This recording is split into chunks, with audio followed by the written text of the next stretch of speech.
esta sesión 2 y la sesión 3 las hemos dedicado sobre todo a la cuestión del racismo, aunque no son en realidad del racismo solo como tal, sino del racismo como forma de organización del mundo, ¿no? En el sentido de que el racismo desde los problemas en sí, desde los problemas sociales, no sería tanto una esfera que funciona autónomamente, separada de las otras esferas o ejes de diferenciación social o de discriminación o de dominación social, sino que el racismo pues sería una organización del mundo, ¿no?, que está materializada en procesos, está materializada en instituciones, está materializada en cuerpos, etcétera, ¿no? Esto en el sentido, pues bueno, desde la idea del enfoque del curso, pues bueno, no enfocar la cuestión del racismo simplemente como un mero problema de actitudes, ¿no?, que se solucionaría pues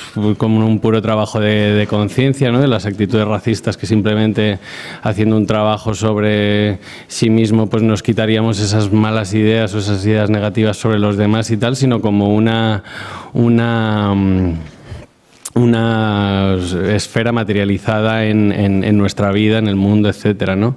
Tampoco, pues eso, como un simple discurso, ¿no? Pues como en estos momentos de derechización generalizada vemos, pues lo de Salvini, ¿no? No es que, no, quizás desde el enfoque intentamos entender, pues qué hace posible que haya un Salvini que esté teniendo la potencia que está teniendo para difundir su discurso del odio, etcétera, y el tema de las migraciones y el racismo esté en el centro de los debates políticos.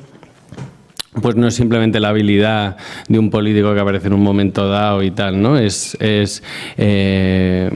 algo que lleva fraguándose un caldo de cultivo, como decíamos en la metáfora de la tercera sesión, un caldo de cultivo en la derechización que lleva muchos años produciéndose, ¿no? Y el escoger este objeto para la segunda sesión, que es el objeto del Centro de Internamiento de Extranjeros, que utilizando pues la metáfora que el movimiento feminista sobre todo ha popularizado, ¿no?, de la punta del iceberg, de los asesinatos por violencia machista como la punta del iceberg de las violencias machistas, pues quizás el CIE también es una punta del iceberg de esas violencias racistas, ¿no? Aunque parecería el CIE una cosa relativamente pequeña o menor o más o menos excepcional,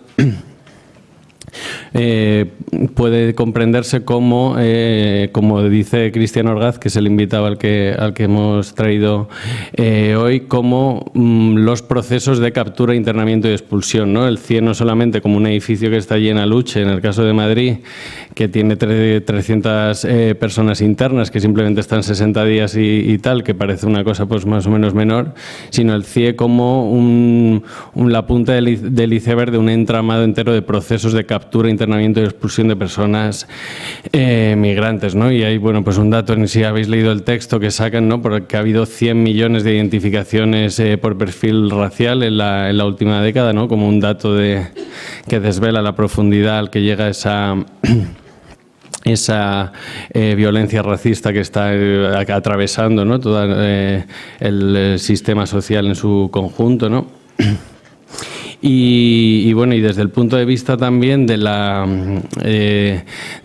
meternos en los debates políticos y tal, pues bueno, pues estamos viendo cómo, si habéis visto el segundo texto, el problema de la manta se ha convertido en un problema, es decir, forma parte de...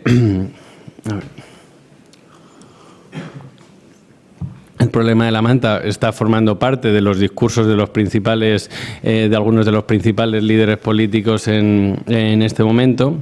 Y sorprende también cómo eso ha llegado a ser un problema social y para quién realmente es un problema social, ¿no? Si lo vemos desde el punto de vista, pues simplemente de los datos, pues en Madrid, bueno, pues debe haber unos 200, 300, quizás 400 personas, no lo sabemos con exactitud, personas que trabajan sobreviviendo en la manta, ¿no? Esto en una ciudad de 3,5 millones de habitantes, que es una urbe en realidad de 5 millones, donde ha habido 12 millones de turistas en el último año, bueno, hay datos dispares, pero ha habido unos 12 millones de turistas, pues hablar de que realmente sea un problema dentro de nuestra ciudad, 200 o 300 personas que intentan sobrevivir, pues parece ridículo, ¿no? Y esto pues está en los discursos de los candidatos a la alcaldía en nuestra ciudad de manera permanente, ¿no? Y lo vamos a ver seguramente pues en la próxima campaña electoral que viene, etcétera, pues. Entonces, pues bueno, pues simplemente por señalar algunas de las cuestiones que queremos tratar, y para eso hemos invitado a Cristian Orgaz, que es activista, sociólogo e investigador especializado en CIES. Se ha tirado unos pocos años haciendo su investigación y conjugando la investigación con el activismo en temas de fronteras y en temas de CIES. Y nada, pues tenemos la tarde-noche de hoy para discutir y para que le planteéis vuestras preguntas, dudas, comentarios y críticas. Muchas gracias. Bueno, pues muchas gracias por venir y por invitarme. La verdad que me da un poco de pena, no voy a poder estar en las siguientes sesiones porque me coincide con el horario de trabajo, pero he podido escuchar parte de la sesión anterior y creo que es un buen marco para discutir y para entender lo que vamos a hablar hoy, ¿no? Lo que veía Albert en la sesión anterior en relación a esos vínculos difusos esos vínculos directos entre trabajo y pobreza y criminalización de la pobreza. Aquí lo podemos ver en el caso específico de un colectivo específico, son los migrantes. Creo, y quizás esto es adelantar una conclusión, pero igual es interesante, creo que lo interesante del análisis de qué sucede con las personas extranjeras sometidas a procesos de deportación o de irregularización es que es una realidad dramática y muy dura y que implica una serie de vulneraciones y incluso de muertes y violaciones de las personas y otras cosas cotidianas mucho más grises, como decía Álvaro, ¿no? Como puede ser una identificación por perfil racial en la calle, pero que puede ser también un problema cuando te paran varias veces a lo largo del día y te dificultan llegar a tu trabajo y acabas llegando tarde sistemáticamente, ¿no? Quiero decir, que digamos que las violencias a las que van a ser expuestas las personas extranjeras son diversas, ¿no? Pero creo que en última instancia no deberíamos quedarnos con el debate de que esto solo afecta a unas determinadas personas de nuestra sociedad, sino que en definitiva lo que sucede con un colectivo, lo que toleramos y permitimos con unos colectivos, en última instancia conforma lo que nuestra sociedad es y lo que nuestra sociedad está dispuesta a tolerar. Como no me quiero alargar muchísimo en la explicación del entramado fronterizo que va a suponer Frontex, os he traído un vídeo o dos vídeos, vamos a ver, muy cortitos de 2 minutos que no están manipulados. Es información institucional tal y como es producida por Frontex. Frontex es la Agencia Europea de las Fronteras Exteriores, que ahora lo van a contar en el vídeo, y ellos describen de esta manera su labor, en el que su objeto principal, y esto es muy importante cuando analicemos las migraciones, no es la integridad, no es la seguridad de los migrantes, no son los derechos humanos, sino es, por encima de todo, la integridad de las fronteras. Europe's internal borders fell in 1995 when the Schengen area came into force. But there are still Europe's external borders to monitor and control. This is a responsibility of the member states. However, since 2005, a European agency known as Frontex has been supporting the management of the EU's external borders. It is controlled and regulated by the European Parliament, among others. How does Frontex provide this support? It coordinates cooperation between member states. It helps member states in training border guards. It monitors research in its areas of activity. It supports member states in returning home foreign nationals who've stayed illegally, and it conducts risk analysis. Frontex carries out its operational activities on the basis of these risk analysis of illegal immigration and trafficking of women and children, for example. The budget the European Parliament sets for Frontex is around 80 to 90 million euros per year. 300 people work directly for the agency, whose headquarters is in Warsaw, Poland.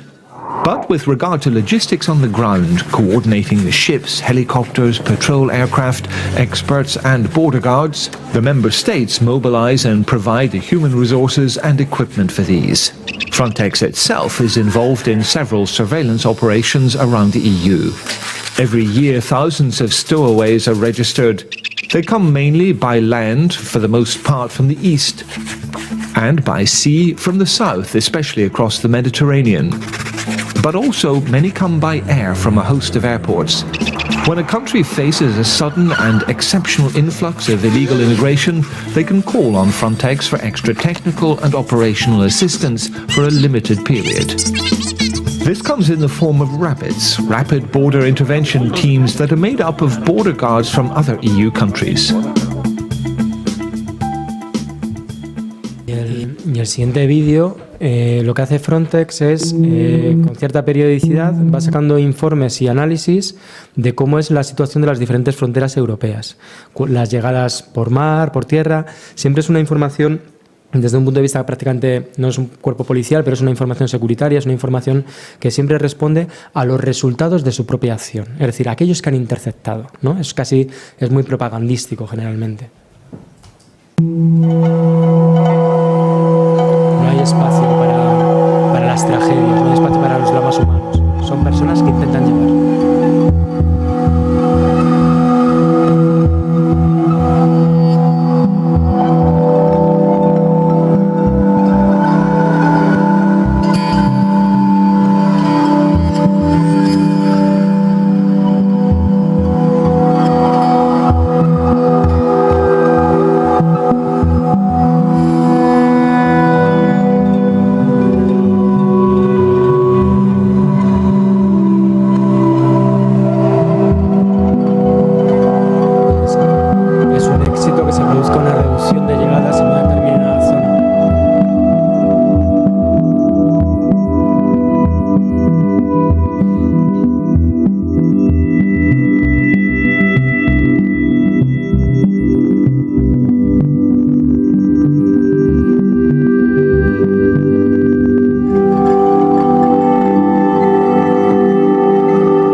Vale, no vamos a ahondar más.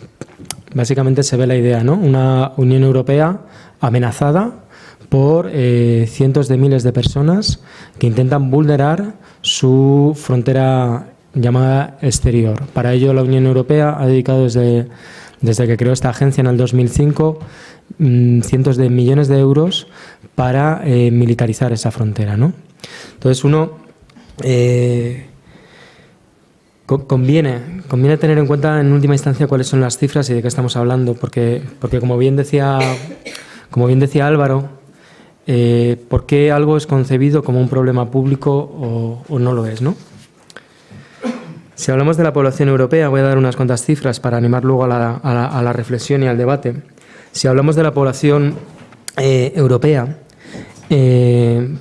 estamos en torno a unos 500 millones de habitantes más o menos, de los cuales unos 60 millones son migrantes, son personas que no han nacido en la Unión Europea. Y de estos se estima, porque siempre es una población, digamos, que no puede ser registrada fehacientemente, siempre es una estimación, se estima que hay unos 7 millones de irregularizados. Las cifras son variables, es un intervalo, pero vamos a quedarnos con 7 millones por tener una cifra. Esto quiere decir que un 1,5% del total de personas de la Unión Europea está en una situación de residencia irregularizada. Es decir, que 1 de cada 10 migrantes está en una situación de residencia irregularizada. Por lo tanto, frente al estereotipo del inmigrante como un peligroso infractor o como una persona africana que ha llegado saltando la valla, lo que encontramos es que la realidad no se ajusta a esos estereotipos. La mayoría de las personas irregularizadas, a simple vista, tú no podrías saber si lo están o no lo están. Es decir, estamos hablando de unas cifras muy importantes, a pesar de que mediáticamente, generalmente, las representaciones que se hacen sobre los otros estén muy estereotipadas y siempre refieran a una determinada población. Cabría pensar qué sucede con la movilidad, porque al fin y al cabo la irregularidad administrativa es una consecuencia de no haber cumplido con las pautas de la movilidad que los países europeos van a poner encima de la mesa. Luego veremos el proceso histórico por qué se ha llegado a esto. Si vemos el número de pasajeros en avión, en el año 2015, por ejemplo, en la Unión Europea hubo unos casi 1.000 millones de viajeros, en avión solo en avión, 1.000 millones de viajeros. Si vemos hacia dónde se movían estos viajeros, un 55% lo hacía en el interior de Europa. Eran vuelos que conectaban personas de países dentro de la Unión Europea. Y un 45% habían salido afuera. Esto es tal como decir que prácticamente cada europeo al menos ha realizado un viaje en ese año, ¿no? De referencia, que es el 2015. Es decir, para que veáis la magnitud de la movilidad europea, sobre todo a la hora de contraponerlo a la magnitud de la movilidad de las personas que lo hacen de forma irregular, ¿no?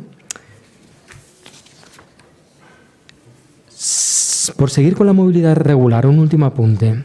En el año 2017 visitaron España cerca de 81 millones de personas turistas. Es decir, la población española prácticamente se duplicó en determinados periodos con estas llegadas, ¿no? Si viéramos el stock del conjunto del año. Muy bien, entonces cabría pensar que estamos ante una invasión. ¿Son los turistas una invasión? Creo que luego en el debate y en las próximas sesiones vais a poder reflexionar sobre esto. Ojo, lo que digo no quiero que genere bajo ningún... o por lo menos no es mi intención que se genere una especie de fobia a los turistas. Simplemente quiero que se contextualicen y que se pongan sobre la mesa la magnitud de un fenómeno y otro y sus consecuencias. Porque da la sensación de que el turismo es siempre positivo y que la inmigración siempre es negativa, cuando las consecuencias que puede tener la llegada de 81 millones de personas a este país, pues tiene unas consecuencias medioambientales, tiene unas consecuencias en la transformación urbana, en los procesos de transformación de los propios barrios. Es decir, que tratemos de salir de la simplicidad con la que a veces, generalmente desde distancias políticas o mediáticas, se abordan los fenómenos. Bien, vamos con la inmigración irregular. En el caso español, las personas que han sido interceptadas accediendo de forma irregular han sido 56.000 personas. Estos son unos 2.000 barcos, más o menos. Para que os hagáis una idea, las personas que han llegado de forma irregular sería equivalente a unos 10 o 15 cruceros de los que llegan todas las semanas a Barcelona o a cualquier ciudad turística. Cuando nos dicen a los que de alguna manera intentamos cuestionar o visibilizar las barbaridades que se hace con los inmigrantes, que no olvidemos, se están produciendo cerca de 3.500 muertes al año en el Mediterráneo, cuando alguien tiene alguna posición crítica respecto a esta demagogia y a esta exaltación punitiva, suelen decirnos, llévatelos a tu casa.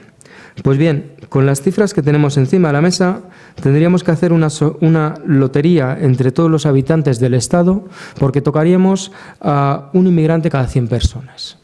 Ahora bien, si nos lleváramos a nuestra casa nos repartiéramos los turistas que llegan, por así decir, nos tocaría a 2 turistas prácticamente por persona, a unos 74. Es decir, una casa de 3 miembros pasaría a ser una casa de 9 miembros. Curiosamente, esto no suele generar ningún tipo de debate. ¿Por qué hay tanta insistencia con hablar con lo que sucede en la valla de Melilla o con las llegadas en las fronteras? Estamos hablando de que, por ejemplo, a Canarias han llegado el año pasado 1.000 personas, a Ceuta unas 500 y a Melilla unas 800. en un momento en el que hay un cierto repunte de las llegadas, porque precisamente Frontex lo que se encarga es de militarizar las diferentes fronteras europeas hasta que la gente que intenta acceder se tiene que buscar la vida para acceder por otro país. ¿Vale? Entonces se produce una economía de la frontera según la cual los países van cada vez militarizando más sus fronteras hasta que son más difíciles de vulnerar. Nota a pie de página. Cuando decimos que una frontera es difícil de vulnerar, lo que estamos diciendo es que está sujeta a una mayor mortalidad.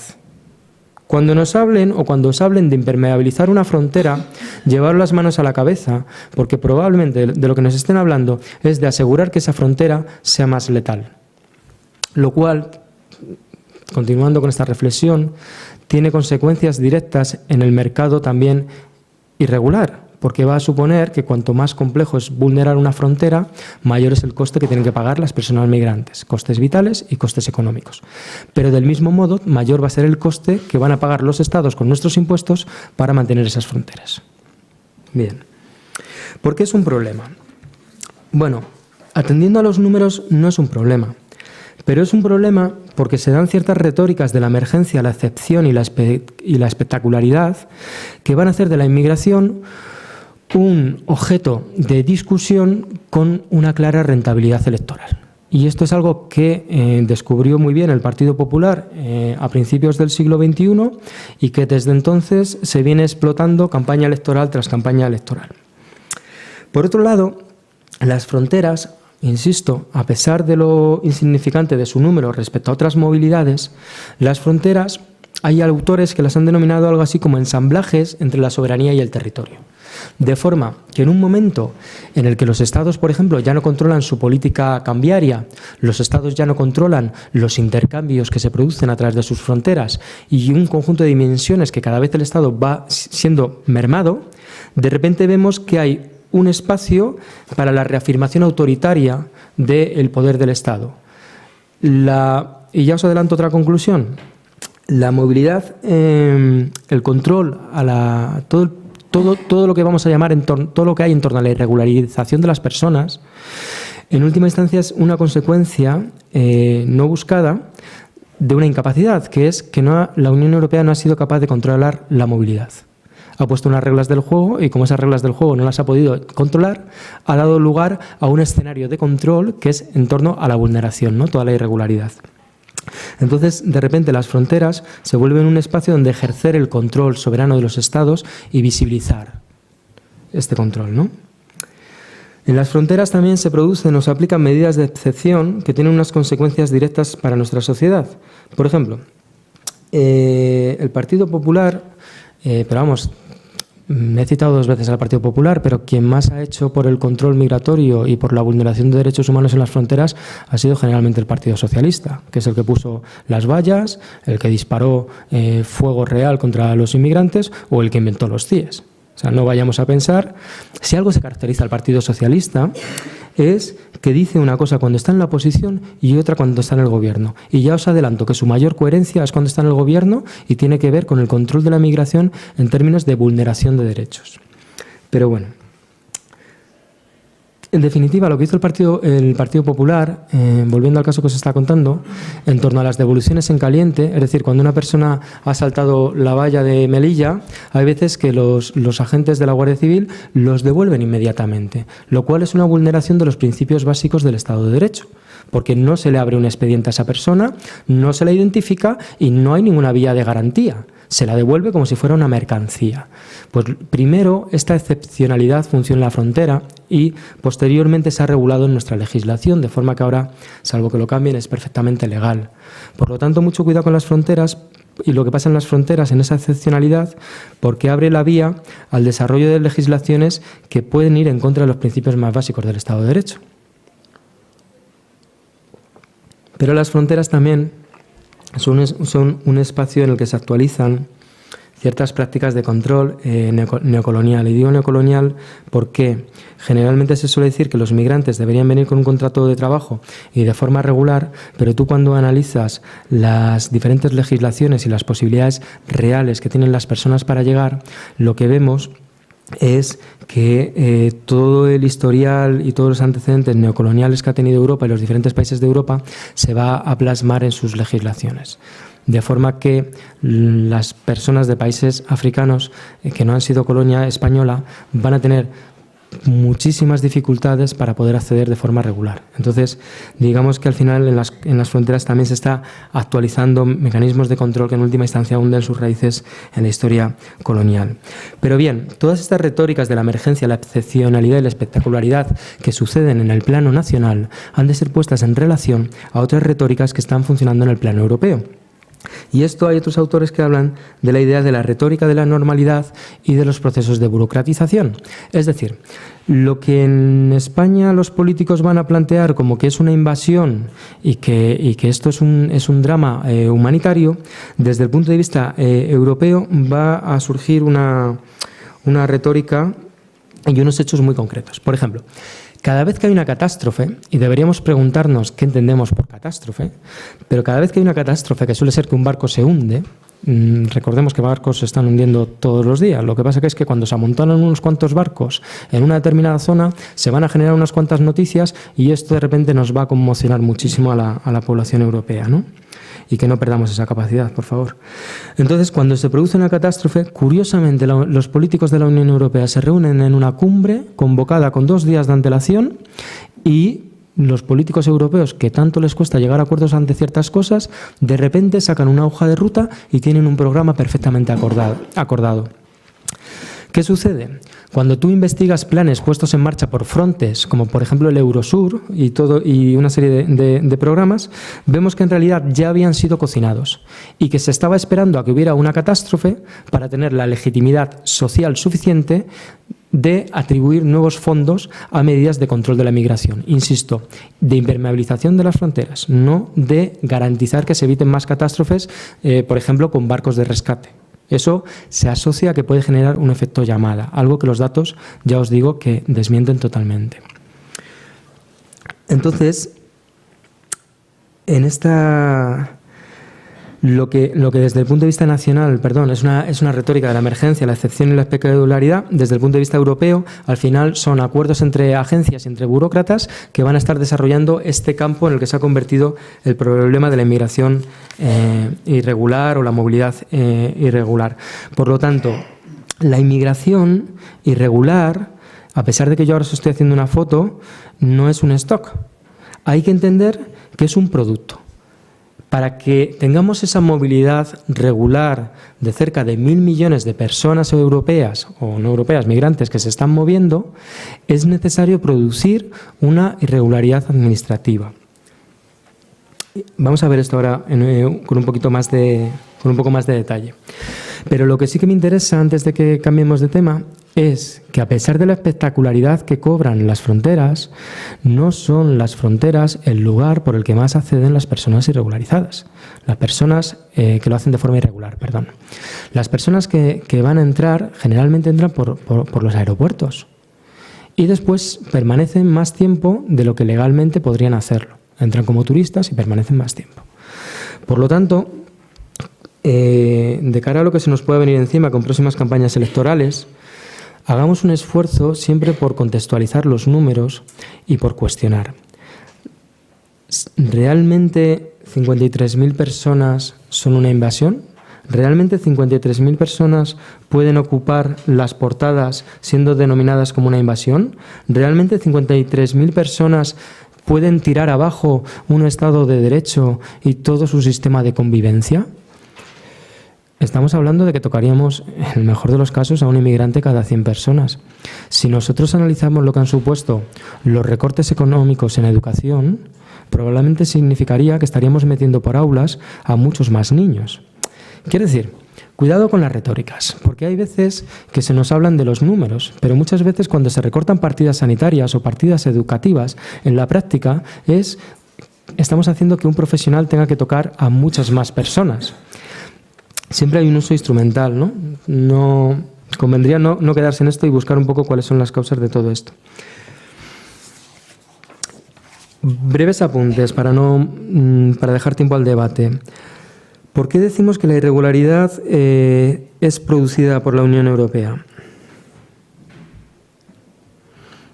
Bien, si damos marcha atrás en el tiempo, vemos que que estaba el muro de Berlín, ¿no?, que diferenciaba dos Alemanias, y en ese tiempo se ideó lo bueno que sería tener una Unión Europea sin fronteras.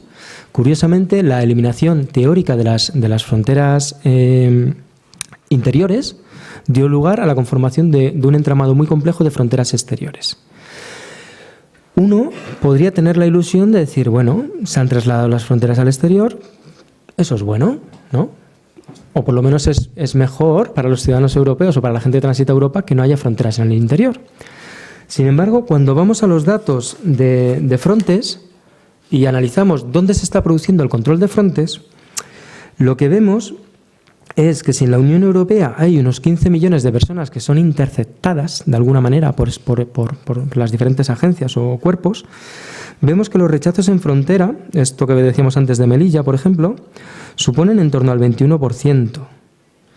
Pero es que el 79% de las personas que son interceptadas en el interior, bien en forma de redadas o identificaciones por perfil racial, un 39%, bien personas a las que se les emite una orden de expulsión, un 28%, o bien personas que son deportadas, en torno a un 12% de esos 15 millones.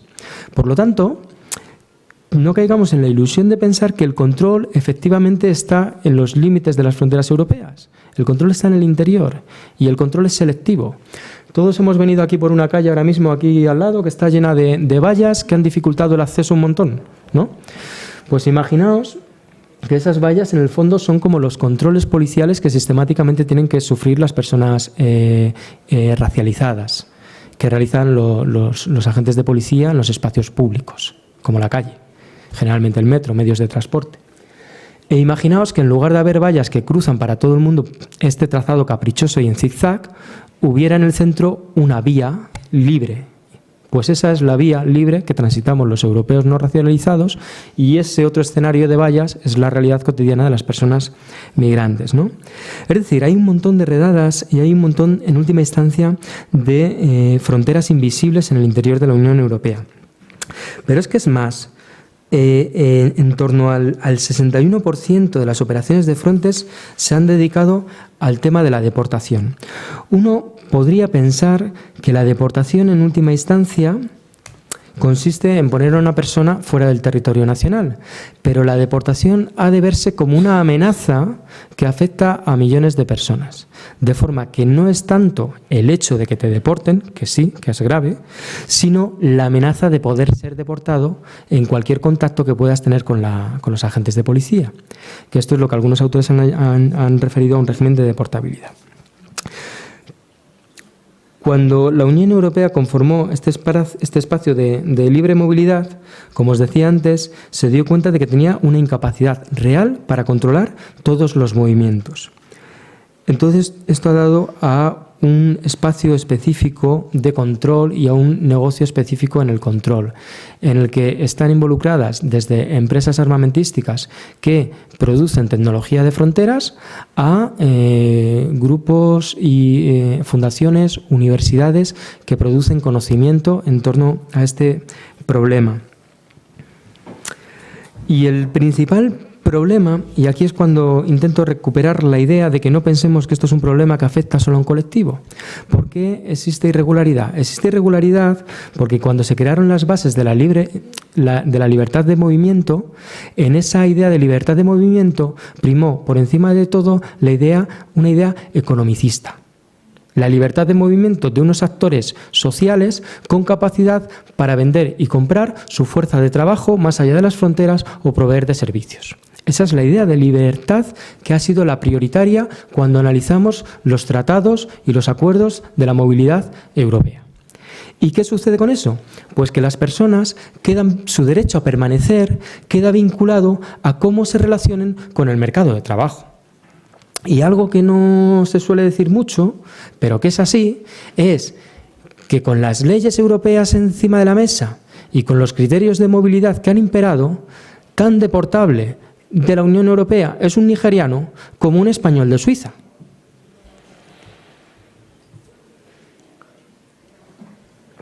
Por lo tanto, se ha producido un solapamiento entre la movilidad y la participación de las personas en el mercado de trabajo. Ya en la sesión anterior habéis visto cómo el mercado de trabajo se ha transformado notablemente a lo largo de las últimas décadas. No encontramos, digamos, trabajos para toda la vida, sino que encontramos a un proceso constante de precarización y lo que llaman flexibilización del mercado de trabajo. Entonces, imaginaos si vuestros derechos para para ir al médico dependiera de que tuvierais un trabajo.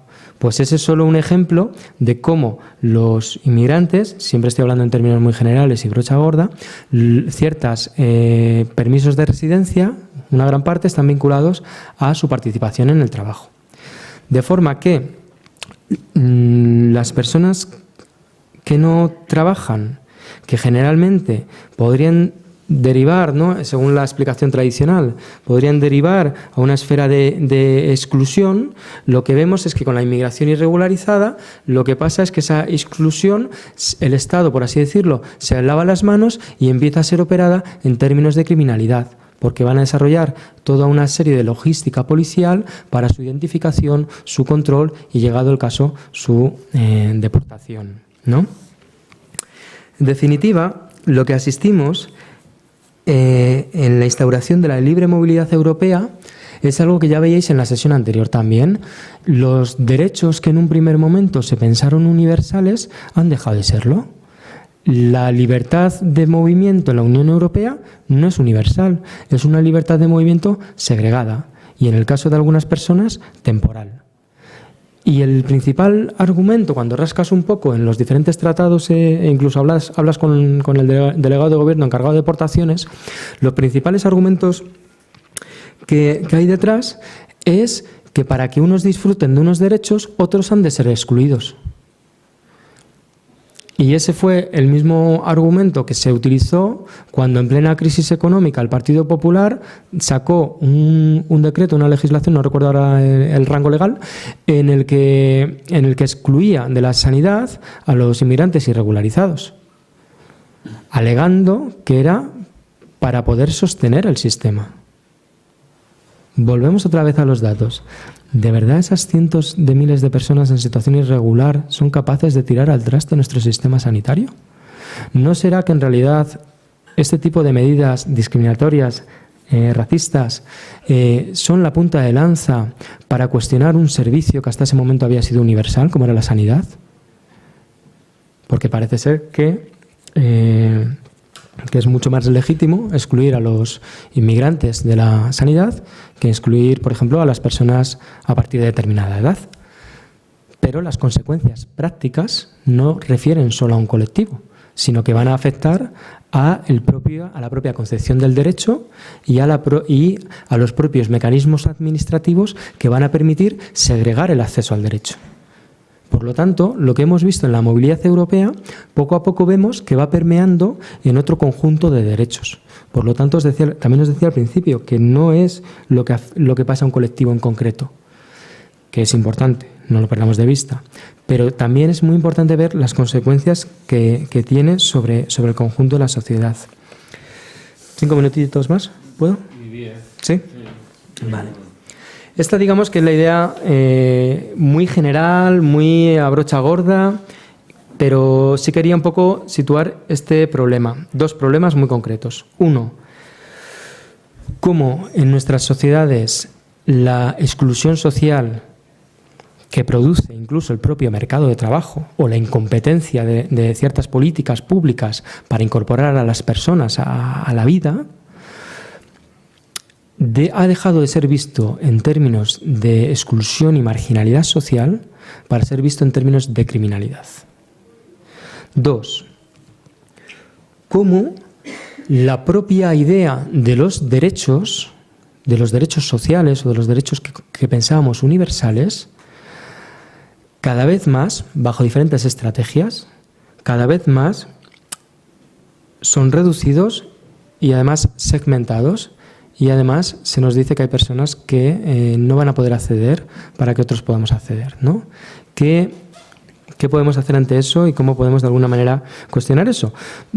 Por varios motivos. Por un principio básico, y es que hay personas que van a estar muriendo, como ha pasado ya con el sistema sanitario, y por otro lado, porque es que vamos a dejar de tener ese sistema universal de garantías, que dicho sea de paso, abre la puerta a su mercantilización. Quería finalizar tratando de desmentir la idea de que el CIE es una cárcel racista. No quiero decir que el CIE no sea una institución racista, que lo es, sino que no es una cárcel.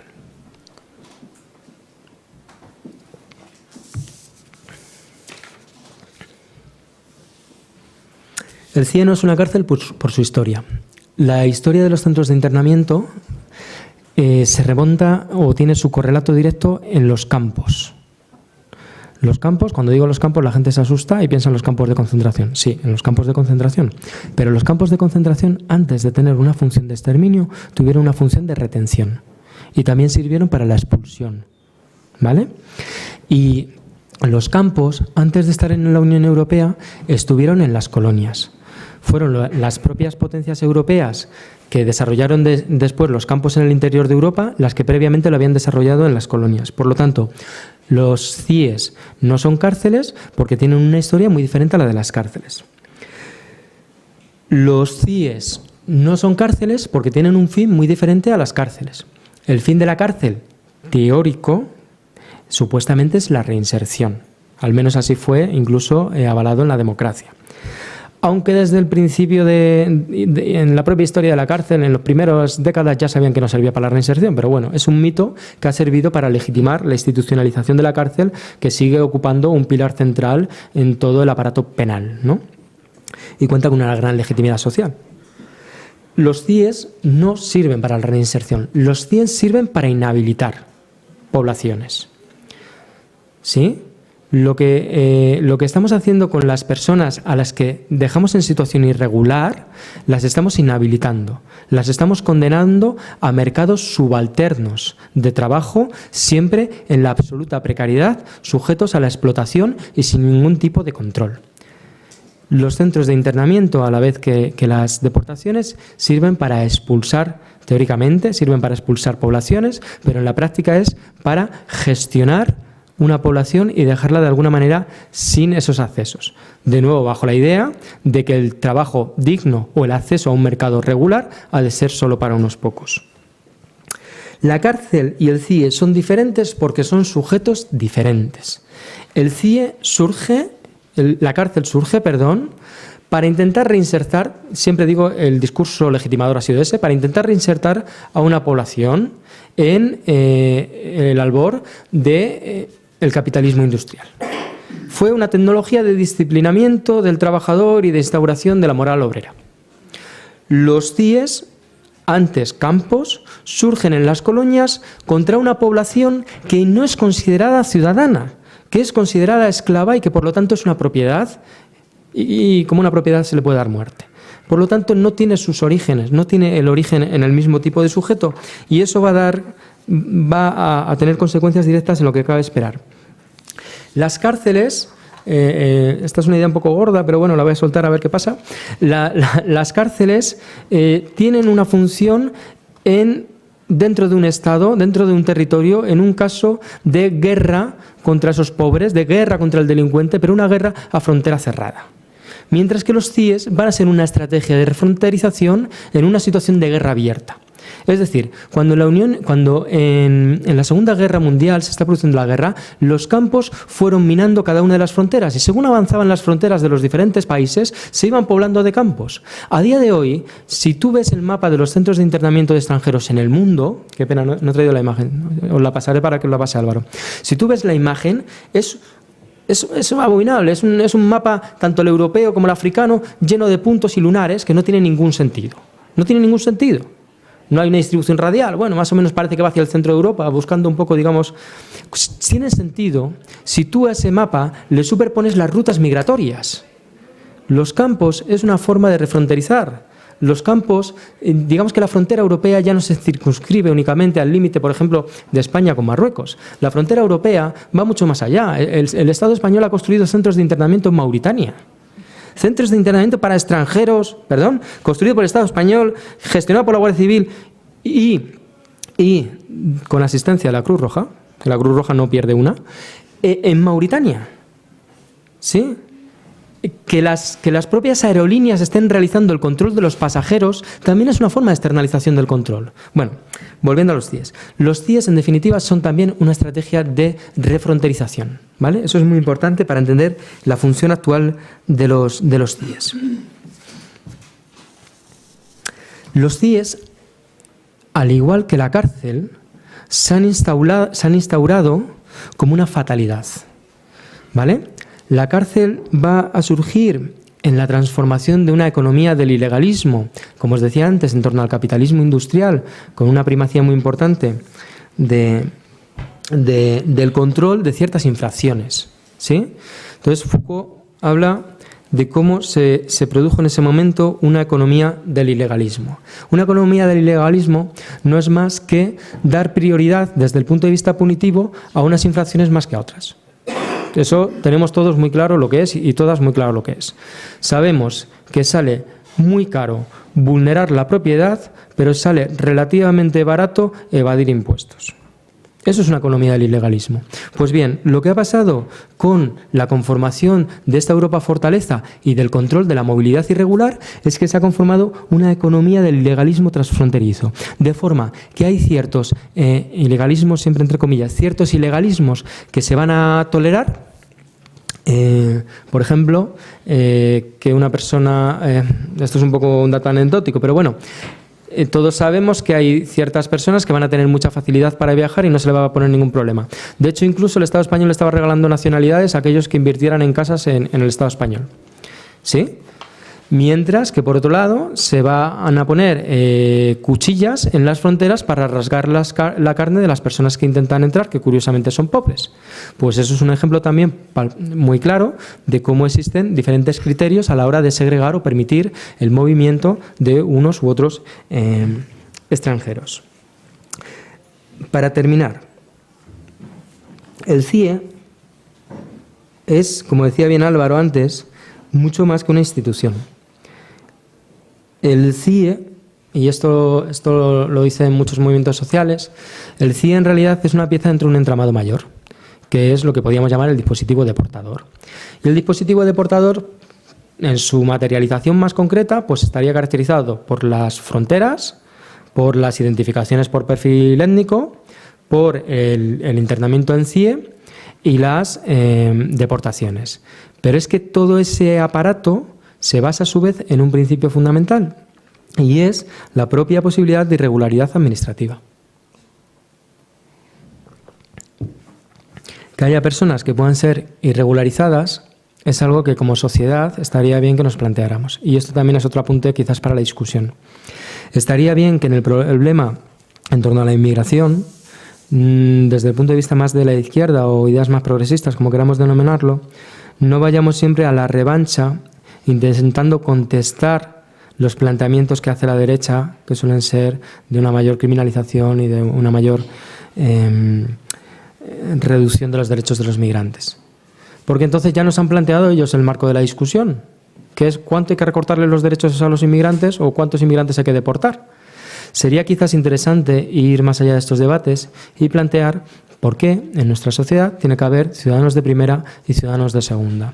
Cuando en 1985 se crearon los CIEs por el Partido Socialista, en la Ley de Extranjería,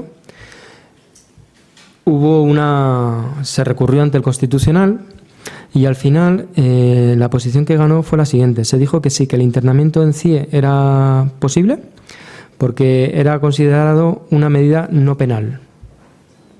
Es decir, en este país es posible ser internado, es decir, ser privado de tu libertad, no porque cometas un delito, sino porque eres una persona irregularizada. Es decir, este país ha asumido, desde el 85 ha asumido, que hay ciudadanos que pueden ser sometidos a un régimen sancionador mucho más duro por la mera condición de ser extranjeros irregularizados. Por eso digo que la irregularidad es muy importante. Pero es que además el Constitucional dijo que sí, que es que había derechos universales de las personas, derechos propios de los españoles y derechos a los que podrían acceder los extranjeros. Con esa matriz y con esas categorías sería posible privar a los inmigrantes de muchos más derechos. Por lo tanto, también tengamos cuidado, porque uno siempre parece que las cosas no pueden ir a peor, pero también podrían ir a peor, ¿no? Curiosamente, y con esto termino, los CIEs no son una cárcel, pero dado que la legitimidad social de la cárcel es muy fuerte, a lo largo de los años lo que hemos visto es que se ha producido una hibridación entre la cárcel y no tanto el CIE, sino la deportación. De forma que, esto creo que lo comentáis en la sesión anterior también, la deportación de los extranjeros ha servido para aligerar la carga de las cárceles, tanto la carga económica como el número de personas que hay en las cárceles. Y esto se ha debido también a un proceso paulatino en el que se han ido dando una serie de circulares y acuerdos en el que cada vez se ha puesto más cerca la situación de irregularidad y el ámbito de lo penal. No voy a hacer, ni menos a estas alturas, una disertación, porque tampoco soy abogado, sobre las diferentes formas de que una persona sea expulsada, pero sí os diré que hay dos grandes ámbitos.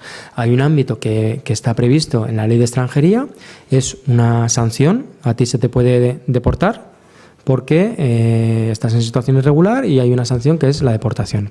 Pero ojo, no es la única sanción, podría haber otras sanciones, ¿vale? Eso es importante, es una sanción administrativa, pues como una multa de tráfico. Y luego hay otro ámbito de deportación tras una reforma del Código Penal en la cual a ti se te puede deportar por una cuestión penal. Puedes cumplir una parte de tu condena y otra parte la cumples fuera.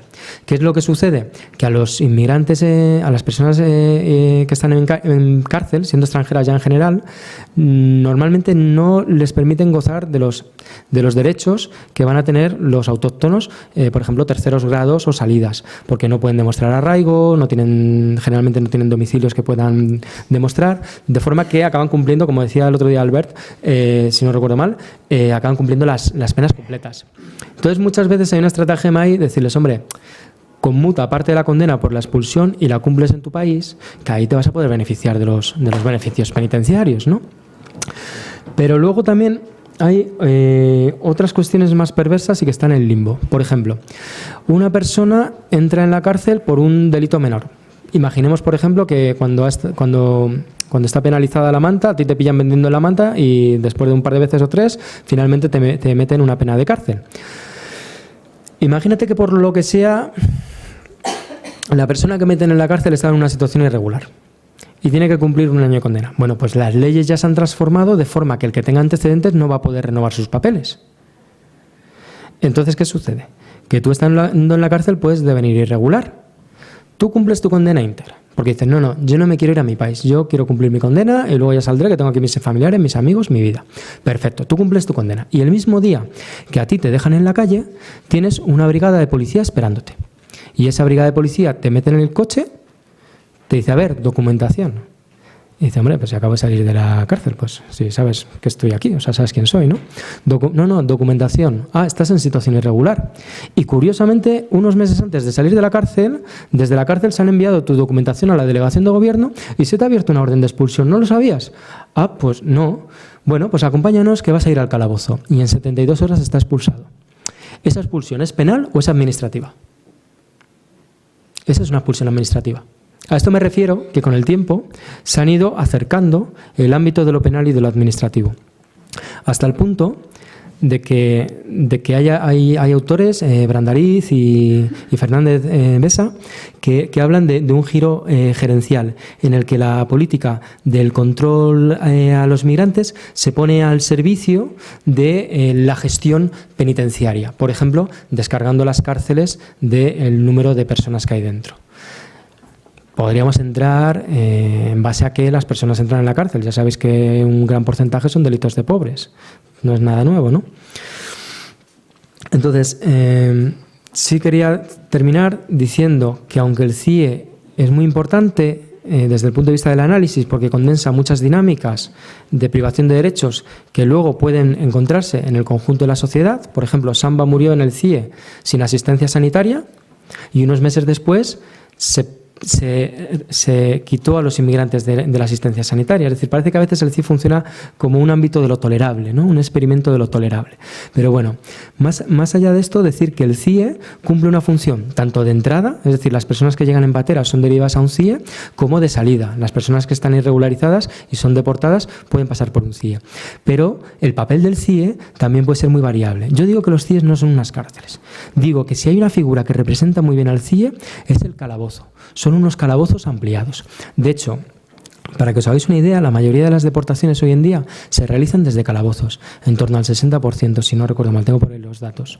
En torno al 60%. ¿Por qué? Porque, en primer lugar, porque la operativa policial cada vez es más efectiva. Ahora cuentan con unidades específicas, hacen identificaciones policiales en vez de totalmente aleatorias, buscando determinadas nacionalidades, siempre por perfil racial, la parada última de la persona. Cuentan con agentes encargados de buscar los vuelos, de forma que digamos que hay una acción muy planificada para deportar que ha permitido reducir notablemente el tiempo que transcurre entre que una persona es capturada y finalmente deportada. En un CIE todavía hemos podido acceder como organizaciones sociales y fiscalizar los casos, pero en los calabozos hay veces que no puede ni acceder el propio abogado. O sea, que es que estamos acercándonos de nuevo a una vuelta de tuerca salvaje en los procesos de deportación, en los que las personas literalmente son hechas desaparecer de un día para otro. Bueno, yo creo que con esto me voy a quedar aquí. Bueno, pues muchas gracias, Cristian.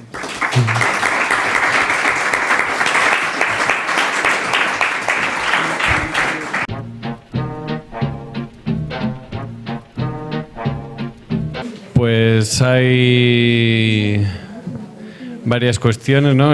Por ejemplo, en relación con alguna de las cosas que entiendo que tienen más relación con el curso, ¿no? El tema de asumir determinados marcos de comprensión del problema, de concepción del problema, entre comillas, de las migraciones, ¿no? Desde posiciones pretendidamente de izquierdas, ¿no? Es una de las cosas que ha mencionado Cristian, o esta cuestión de los migrantes como punta de lanza, ¿no? de la expansión de la precarización, ¿no? Y no como cuando se ataca a los migrantes se protegen los derechos de unos otros, ¿no? Sino que es precisamente lo contrario, ¿no? Según argumentaba Cristian, ¿no? La punta de lanza que va a permitir una precarización mayor para la expansión en otros sectores de la población, ¿no? Bueno, pues se me ocurren un par de cosas para añadir al debate. No sé si habéis comentado estas cuestiones u otras, pues nada.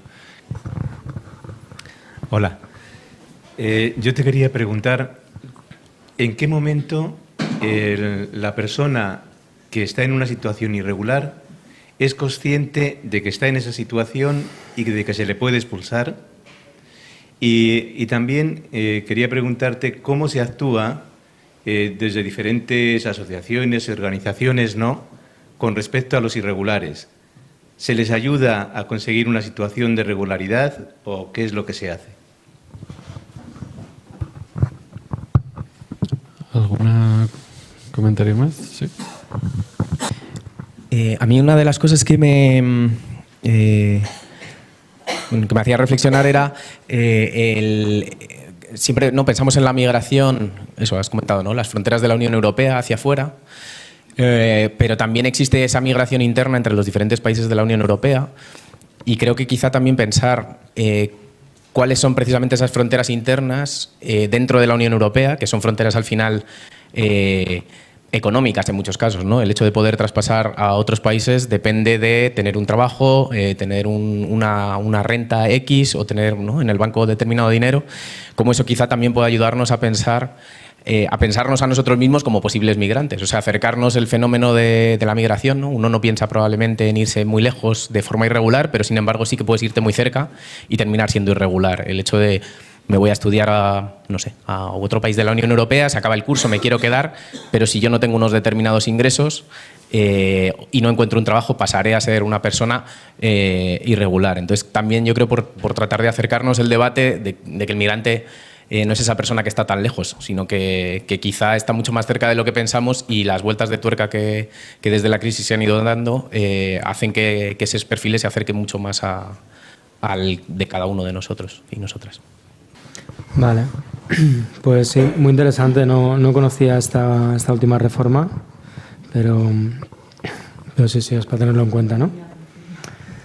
Luego, también respecto a las metáforas, ¿no? La porosidad de las fronteras, la porosidad del sistema deportador. Sí, por suerte, durante muchos años el Estado lo ha hecho muy mal con las deportaciones y ha habido ciertos espacios de agencia para que las personas finalmente no fueran deportadas, pero cada vez se van cerrando un poquito más. Especialmente doloso es una situación, y es que imaginaos, ¿no? En el mejor de los tiempos del CIE, con las personas internadas en CIE, si eran 15.000 en algunos años o 11.000, a lo mejor conseguían deportar en el mejor de los tiempos, a lo mejor al 45% o incluso el 55%, pero vamos, prácticamente la mitad de las personas que entraban en el CIE finalmente quedaban en la calle. Esto quiere decir que el Estado deja a las personas en la calle en una especie de situación de irregularidad tolerada, en una especie de limbo, ¿no? Entonces eso es todavía más gravoso, ¿no? Y luego, por otro lado, también que pensemos respecto a las metáforas, ¿no? La idea de que la irregularidad puede ser también un momento vital de las personas, ¿no? O sea, una persona puede llegar, estar en situación irregular, finalmente conseguir regularizarse en base al vínculo que decía antes con el trabajo, llega la crisis, se pierde el trabajo, se vuelve a entrar en un ciclo de irregularidad y finalmente se es deportado, ¿no? Como también todo el mecanismo, todo lo que implica la irregularidad es un mecanismo de gestión de poblaciones, ¿no? De gestión de los derechos que van a tener las personas en diferentes momentos. Respecto a algo así como la conciencia de la irregularidad, pues mira, yo muchas de las personas que me he encontrado en el Centro de Internamiento de Extranjeros de Aluche, lo que tienen que acabar haciendo las organizaciones sociales que visitan es casi una labor detectivesca, porque muchas veces las personas no tienen conciencia.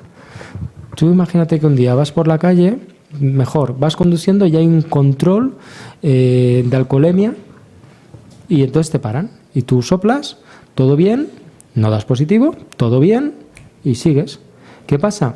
Que en ese momento a lo mejor a ti ese agente te ha identificado como que estás en situación irregular, tú no conoces la legislación española y ese agente ha tramitado una orden de expulsión, o sea, ha incoado un expediente que la delegación de gobierno a lo mejor puede llevar a buen término y a ti se te comunica en un domicilio diferente porque como eres una persona precaria te has tenido que buscar residencia en otra comunidad para trabajar y nunca llegas a ser consciente.